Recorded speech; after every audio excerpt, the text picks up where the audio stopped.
শুরু করতে যাচ্ছি লজিক্যাল এজেন্ট দিয়ে। সেই ক্ষেত্রে হচ্ছে এই লাইন তিনটা একটু পড়েন তো আপনারা, পাঁচটা অ্যাকচুয়ালি দেখা যাচ্ছে। জি জি জি স্যার। স্যার। জি স্যার।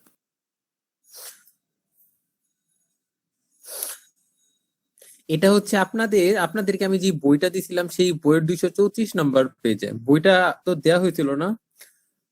জি স্যার। জি স্যার। আপনারা এই লাইনটা একটু পড়ে রাখেন তো, যে not by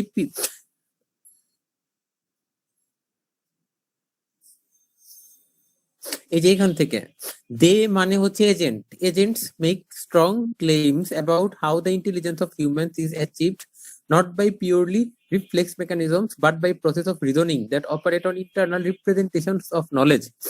In AI, this approach to intelligence is embodied in knowledge agents. এই লাইন তিনটা একটু নোট ডাউন করে রাখেন তো।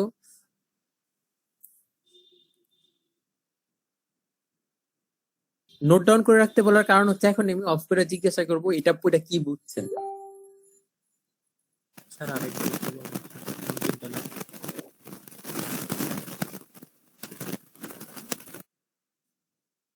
খাতা কলম থাকলে সেটা ইউজ করেন।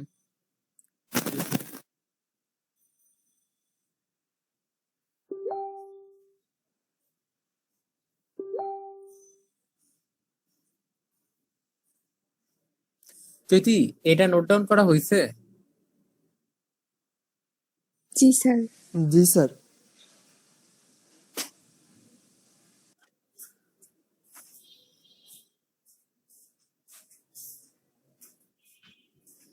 আচ্ছা বলো তাহলে এটা পড়ে কি বুঝছো, কি লেখা আছে এখানে? এখানে এক ধরনের, আমি তোমাদেরকে বলে দিই, এখানে এক ধরনের বিশেষ এজেন্টের ব্যাপারে বলা হয়েছে। আমরা তো অনেকগুলো এজেন্টই পড়ে আসছি, লার্নিং এজেন্ট, গোল বেসড এজেন্ট, তারপরে হচ্ছে গিয়ে তোমার কি রিফ্লেক্স এজেন্ট। কিন্তু এইখানে হচ্ছে তোমার একটা বিশেষ ধরনের এজেন্টের কথা বলা হয়েছে, যাকে বলা হচ্ছে নলেজ বেসড এজেন্টস। এই নলেজ বেসড এজেন্টস এই পাঁচটা লাইন পড়ে কাদেরকে বলা যায় বলো?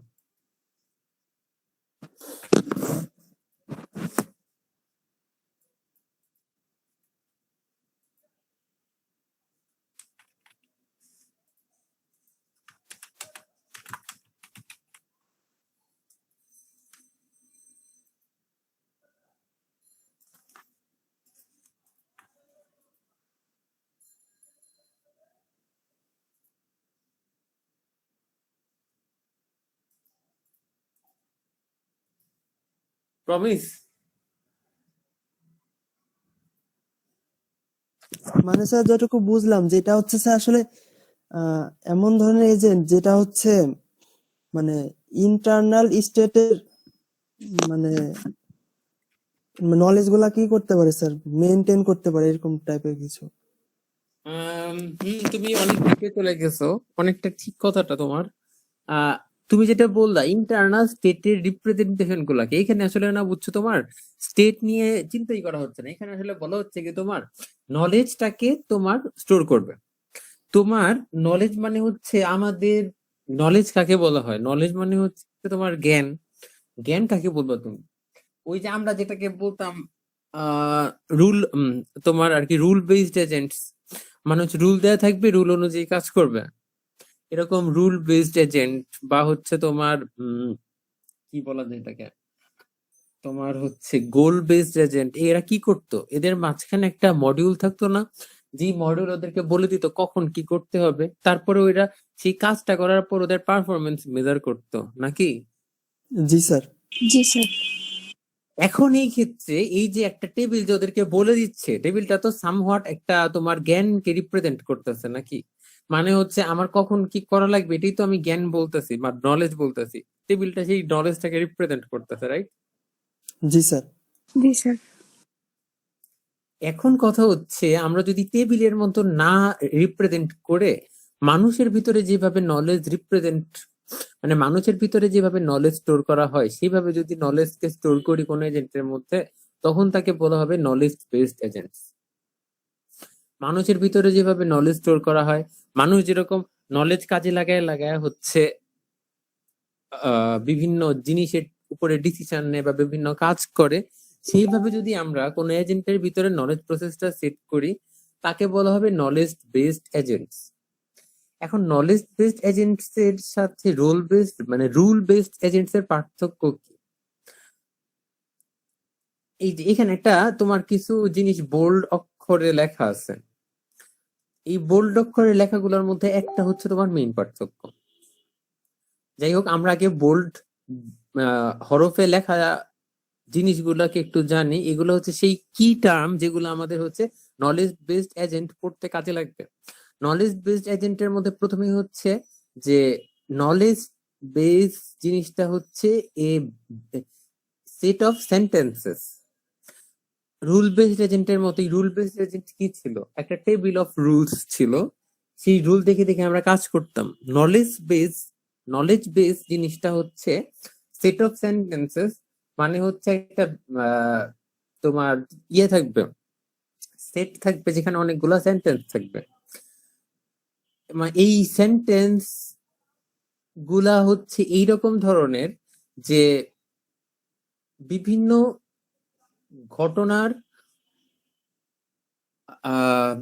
ঘটনার রেজাল্ট বা বিভিন্ন জিনিসের বিভিন্ন অ্যাকশনের রেজাল্ট কে রিপ্রেজেন্ট করবে। অন্য কথায় সেন্টেন্স গুলা তোমার ওই টেবিলে যে রুল গুলা ছিল যে এই ঘটনা হইলে এটা হবে, ওই ঘটনা হলে এটা হবে, ওই রকম এক একটা রোকেই রিপ্রেজেন্ট করবে। টেবিলের এক একটা রো কি ছিল? টেবিলের এক একটা রো ছিল হচ্ছে অ্যাকশন ভ্যালু পেয়ার, যে একটা অ্যাকশন করলে স্টেটের কি ভ্যালু হবে বা একটা অ্যাকশন করলে কি হবে, সেইগুলা আমাদের ওই রুল বেসড এজেন্টের টেবিলের এক একটা রোতে ছিল। ঠিক সেরকম এক একটা রোকে এখানে এক একটা সেন্টেন্সে পরিণত করা হয়েছে, এখানে ওইগুলাকে সেন্টেন্স হিসেবে রাখা হয়েছে। এখানে আরেকটা কি টার্ম, সেটা হইতেছে তোমার ইনফারেন্স। ইনফারেন্স জিনিসটা কি? ডিরাইভিং new sentences from old sentences. মানে তোমার টেবিলে কোনো মানে তোমার আর কি সেটে, আমি তো এখানে বলতেছি যে সেট অফ সেন্টেন্সেস থাকবে, এইখানের সেন্টেন্স গুলাই হচ্ছে আগের রুল বেসড এজেন্টের রুল। আমার কথা কি বোঝা যাচ্ছে চৈতি? জি স্যার। আগে রুল বেসড এজেন্টের যে এক একটা রুল ছিল যে এই রুল হইলে এটা করবা, ওই রুল হইলে ওইটা করবা, আমাদের নলেজ বেসড এজেন্টে আমরা সেগুলাকে সেন্টেন্স বলে আর কি নাম দিচ্ছি, সেগুলাকে সেন্টেন্স হিসাবে কাউন্ট করতেছি। এখন আমাদের রুল বেসড এজেন্টের যেটা ছিল যে আমাদের যে ইনপুটটা নিব তাকে আমাদের টেবিলের যে কোনো একটা জিনিসের সাথে ম্যাচ করাইতে হবে, রাইট? টেবিলের যে জিনিসটার সাথে ম্যাচ করবে সেই অনুযায়ী আমরা অ্যাকশন করব। এরকম ছিল না রুল বেসড এজেন্টটা? জি স্যার, গোল জি টেস্ট স্যার। যদি কোনো নতুন ইনপুট পাই যেই অনুযায়ী কোনো কিছু আমাদের টেবিলে নাই, তখন আমাদের এজেন্ট কি করবে এটা কি ডিফাইন করা ছিল? না না স্যার। স্যার। তার মানে আমাদের এজেন্টটা নতুন কোনো কিছু পাইলে এটাই ঠিক করতে পারতো না যে কি করতে হবে, কারণ তার টেবিলে কোনো ওই অনুযায়ী ইনপুট ছিল না। আমাদের এই ইনফারেন্সের বৈশিষ্ট্যটা হচ্ছে এইখানেই, সে যদি নতুন কোনো ইনপুট পায় তখন সে একদম দিশা না হারায় ফেলে ডিসিশন নিতে পারে। সে কিভাবে ডিসিশন নেয়?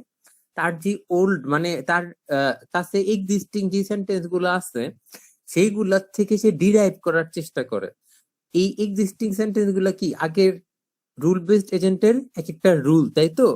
সে সেই পুরানো রুল গুলা থেকে মার্চ করে করে বিভিন্ন ভাবে বিভিন্ন অপারেশন অ্যাপ্লাই করে নতুন রুল ডিরাইভ করার চেষ্টা করে, দেখে যে নতুন যে ইনপুটটা পাচ্ছে সেটাতে কোনোভাবে পৌঁছানো যায় কিনা বা সেটার মতো কোনো কিছু জেনারেট করা যায় কিনা। যদি নতুন ইনপুটের মতো কোনো কিছু সে পুরানো রুল গুলার থেকে নতুন রুল ডিরাইভ করে জেনারেট করতে পারে, তখন সে সেই নতুন রুল অনুযায়ী কাজ করে। এটাকে বলা হয় ইনফারেন্স। আমার কথাটা বোঝা যাচ্ছে? জি স্যার। জি স্যার। আমাদের নলেজ বেসড এজেন্টের দুইটা কোয়ারি খুবই ফেমাস বা দুইটা নাম খুবই ফেমাস, এটা হচ্ছে টেল আস্ক। টেল আস্ক মানে হচ্ছে কি, আমরা হচ্ছে আগে আমাদের ওই আর কি রুল বেসড এজেন্টে কি করতাম, রুল বেসড এজেন্টে হচ্ছে আমরা টেবিলের সাথে আগে ম্যাপ করার চেষ্টা করতাম কোনো এনভায়রনমেন্টের ইনপুট নিয়ে। যদি আমাদের টেবিলের কোনো এন্ট্রির সাথে ম্যাচ করতো, তাহলে সেই অনুযায়ী যে অ্যাকশন লেখা থাকতো সেই অ্যাকশনটা আমরা করতাম, তাই তো? এইখানে যেটা হবে, এখানে হচ্ছে আমাদের টেবিল নাই, সেট আছে, একটা সেট অফ সেন্টেন্সেস। আমাদের এখানে হচ্ছে ইনপুট নিয়ে সেই সেটকে আস্ক করা হয়, মানে সেই সেটকে জিজ্ঞাসা করা হয় যে আমার এরকম ইনপুট পাইতে আমি কি করব। ওই সেট, যেটাকে আমরা বলতেছি নলেজ বেস, সেই নলেজ বেস তখন আমাদেরকে আনসার করে যে এই কোয়ারিটার রেজাল্ট কি হবে। সেই কোয়ারিটা যদি আগের থেকে জানা থাকে তাহলে সে সাথে সাথে আনসার দিয়ে দেয়, যদি আগের থেকে না জানা থাকে তখন সে তার কাছে এক্সিস্টিং যেই নলেজ আছে সেইগুলাকে হচ্ছে কাজে লাগায় নতুন নলেজ ডিরাইভ করার চেষ্টা করে। নতুন নলেজ ডিরাইভ করার চেষ্টা করে, সে যদি পায় তখন সে আনসার দিতে পারে, আর না যদি পায় কোনো কিছু তখন সে নাল আনসার দেয়। এইখানে আমাদের নলেজ বেজে আগের থেকে যে নলেজটা থাকে সেটাকে বলা হয় ব্যাকগ্রাউন্ড নলেজ। আর প্রতিনিয়ত এই ব্যাকগ্রাউন্ড নলেজকে কাজে লাগায়া হচ্ছে নতুন নতুন নলেজ ডিরাইভ করা হয়। আমার কথা বুঝাচ্ছে? জি স্যার।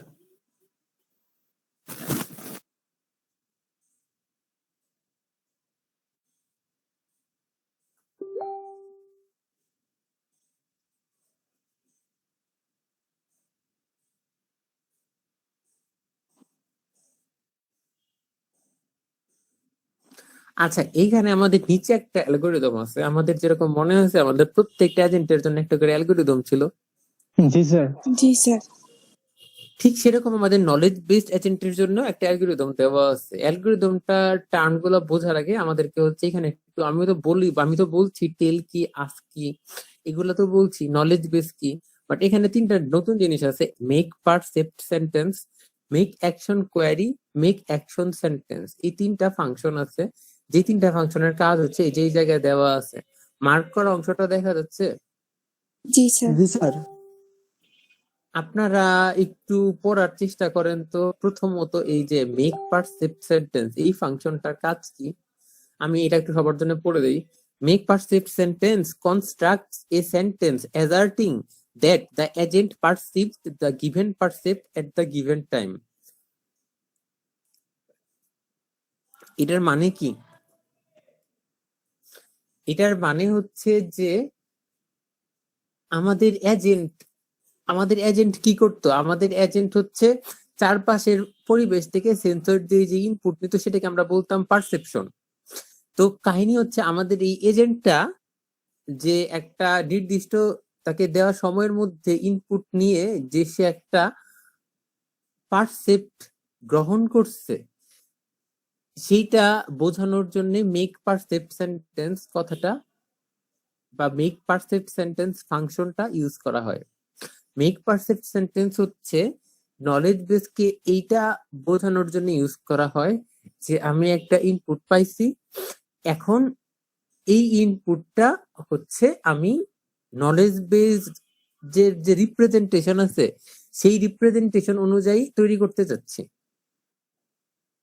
মানে আমাদের চারপাশের এনভায়রনমেন্ট থেকে আমি যে তথ্যটা পাবো সেটা যখন নলেজ বেসকে আমি আস্ক করতে যাব, তার আগে তো হচ্ছে নলেজ বেসের অনুযায়ী সেইভাবে আমাদের ইনপুটটাকে ফর্ম করা লাগবে। এই ফাংশনটা তাই করে। এই ফাংশনটা হচ্ছে আমাদের চারপাশ থেকে যে ইনপুট নিচ্ছে এজেন্টটা, সেটা নেয়, সেটা নিয়ে আমাদের নলেজ বেস মানে আমাদের রোবটের ভিতরে বিভিন্ন ইনফরমেশনকে যেভাবে স্টোর করা আছে আমাদের ইনপুটটাকে সেই ফরম্যাট অনুযায়ী সাজায়, যাতে হচ্ছে আমরা পরবর্তীতে আমাদের যে নলেজ বেসটা আছে তার উপর কোয়ারি চালাইতে পারি যে এখন এরকম হইলে কি অ্যাকশন নেওয়া উচিত। আমার কথাটা কি বোঝা যাচ্ছে? জি স্যার।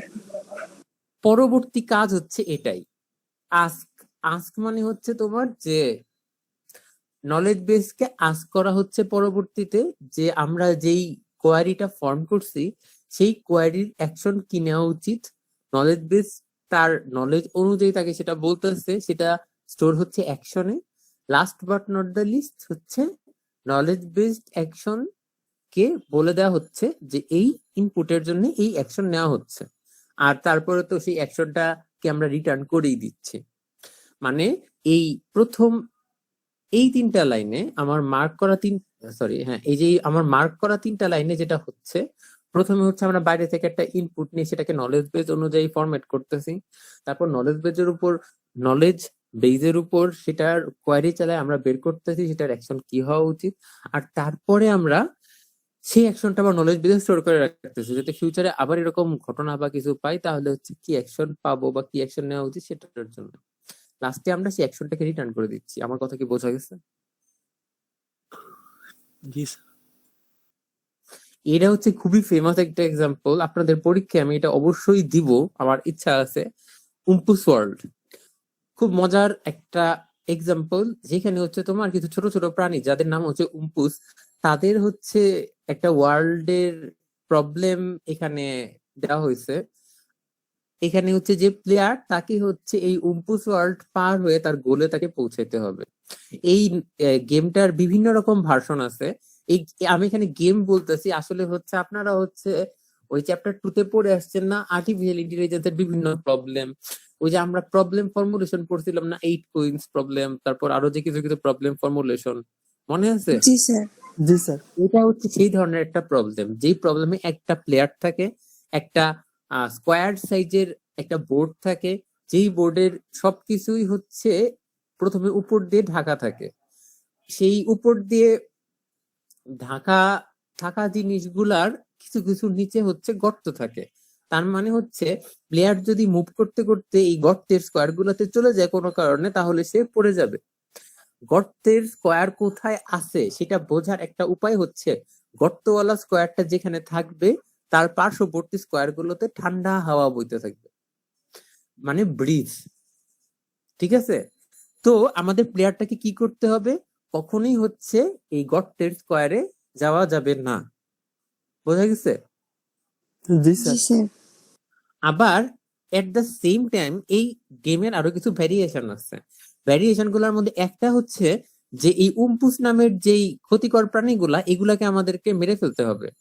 তো মারার জন্যে ওই উম্পুসটা যেই স্কোয়ারে থাকবে সেই স্কোয়ারে যাওয়ার এক স্কোয়ার আগেই আমাদের প্লেয়ারকে রেডি হইতে হয়। তো হচ্ছে রেডি হওয়া মানেই হচ্ছে পরবর্তী স্কোয়ারে গিয়ে তুমি হচ্ছে শুট করবা, উম্পুস থাকুক না থাকুক। সো আমাদেরকে অনেক বুঝে শুনে রেডি হইতে হবে। আমি যদি রেডি না হয়ে উম্পুসের স্কোয়ারে চলে যাই তাহলে উম্পুসটা আমাদের মেরে ফেলবে। আবার যদি আমি রেডি হয়ে এমন একটা স্কোয়ারে যাই যেখানে উম্পুস নাই, তাহলে হচ্ছে আমাদের শুটটা নষ্ট হয়ে যাবে বা আমাদের একটা গুলি নষ্ট হবে। উম্পুস কোন স্কোয়ারে আছে সেটা বোঝার একটা ওয়ে হচ্ছে উম্পুস যে স্কোয়ারে থাকবে তার পার্শ্ববর্তী স্কোয়ার গুলাতে একটা গন্ধ থাকবে, সোজা ভাষায় একটা দুর্গন্ধ থাকবে, যেটাকে বলতেছে স্টেজ। এখন আমাদের কাছে অ্যাভেলেবল ইনফরমেশন, সেন্সর দিয়ে আমাদের এজেন্ট দুইটা ইনফরমেশনই পাবে, তার পার্শ্ববর্তী স্কোয়ারে স্টেঞ্চ আছে নাকি নাই, তার পার্শ্ববর্তী স্কোয়ারে ব্রিজ আছে নাকি নাই। ঠিক আছে? এইগুলাকে কাজে লাগায়া লাগায়া তাকে হচ্ছে যাইতে হবে, এবং পাশাপাশি এই গেমটা জেতার জন্য তাকে হচ্ছে এই স্কোয়ার গুলার যে কোনো একটাতে হচ্ছে সোনার একটা বার আছে, সেই সোনার বারটা তাকে কালেক্ট করে বের হতে হবে। যদি সে সোনার বারটা কালেক্ট করে বের হতে পারে, সে উম্পুস মারুক না মারুক সে জিতে যাবে। আমার কথা বোঝা গেছে? জি স্যার। জি স্যার। জি স্যার।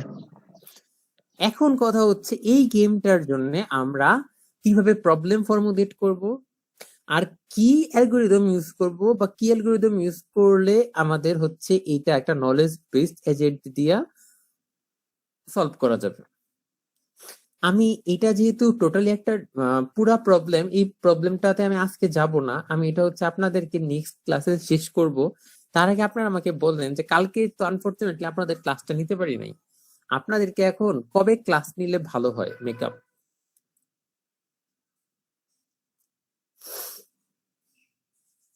সবাই যার যার পছন্দ সেগুলো হচ্ছে আমাদের চ্যাট বক্সে লিখে দাও,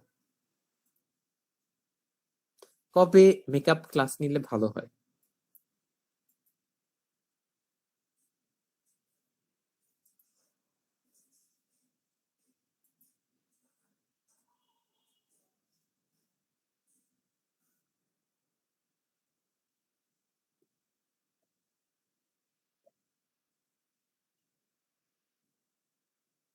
Saturday lab? Sir Sunday.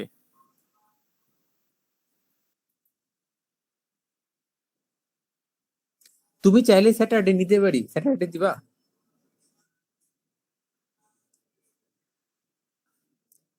Saturday class করবা তোমরা?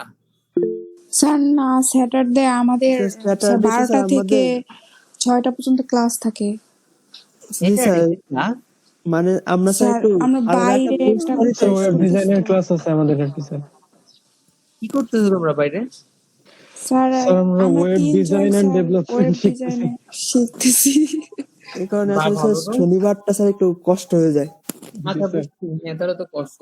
আচ্ছা ঠিক আছে, আমি তাহলে আপনাদের একদিন হচ্ছে রাত্রে ক্লাস দিচ্ছি। আমি হচ্ছে আপনাদের ফেসবুকে একটা পোল ক্রিয়েট করে দিচ্ছি, দেখেন কবে রাত্রে ক্লাস করলে ভালো হয়। ল্যাবে ক্লাসটা নিব না এই কারণে যে ল্যাবে আপনাদের হচ্ছে প্রজেক্টের সম্পর্কে বিস্তারিত বলতে হবে, তো এই জন্য হচ্ছে ল্যাবে আমি ক্লাসটা নিতে যাচ্ছি না। তাহলে ল্যাবে হচ্ছে প্রজেক্টের ব্যাপারে কথা বলতে পারবো। গত ল্যাব ক্লাসটা তো নিজে যাইছিলাম, কিন্তু হচ্ছে উল্টাপাল্টা হয়ে গেছে। কারণ হচ্ছে মানে আমাদের ক্লাস, মানে আমাদের একাডেমিক ক্যালেন্ডারে দেওয়া ছিল ক্লাস শুরু হবে 9 তারিখ থেকে। কারণ